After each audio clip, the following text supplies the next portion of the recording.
ছয়টা গেট আছে, তিনখন জল জায়গা আছে, তিনখন টপ আছে। নাই নাই স্যার, পানী গৈ আছে শ্ল' যাওয়াটা শ্ল'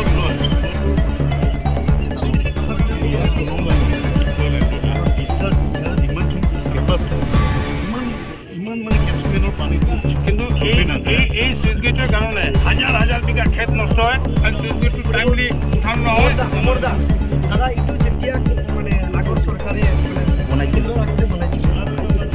কিন্তু এইটো কি হৈছে যে হাৰাং প্ৰজেক্ট বুলি এটা প্ৰজেক্ট এই হাৰাং তাৰমানে মোক এটা মই যোৱাবাৰ আহিছিলোঁ আগতেতো বন্ধ হৈ আছিলে, যোৱাবাৰৰ পৰা আমি টেক অভাৰ কৰিম কিন্তু একচুৱেলি আমি বনোৱা নাছিলোঁ, কিন্তু বিয়াৰৱে বনাইছিলে। আমি তেতিয়া ইছ্যুটো এইটোৱে আছিলে PWDকো হেণ্ড অভাৰ কৰি নগ'ল, আমাকো নগ'ল, গতিকে আমি নাজানিছিলোঁ।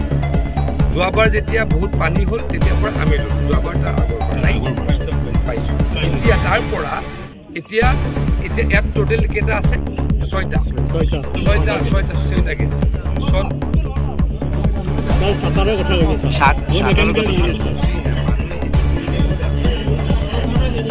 এতিয়া ছয়টা টোটেল চুইচ গেট, ছয়টা চুইচ গেটৰ ছাটাৰ কেইটা টোটেল 40 আউট অফ 40 কেইটা ফাংচনেল হৈ আছে।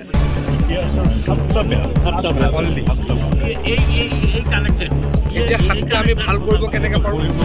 মানে পানীত এতিয়া কেতিয়া বেয়া হ'ল এইকেইটা? পানীত নে এতিয়া নালাগে, এতিয়া কেনেকৈ চাব নোৱাৰে, কেনেকৈ ইছ্যুটোৰ কথাটো গম পাইছে। ইছ্যু হ'ল যে 40টা চুইচ ছাটাৰ, 40টা নে 40টাৰে 7টা বেয়া হৈছে। পানীততো বেয়া হ'বই ভাই, বুজিব লাগিব। পানীত মোৰ মানুহ নামি পেলাই কেনেকৈ ভাল কৰিব কথাটো গম পাইছে। পানীৰ পাছতে ভাল কৰিব লাগিব।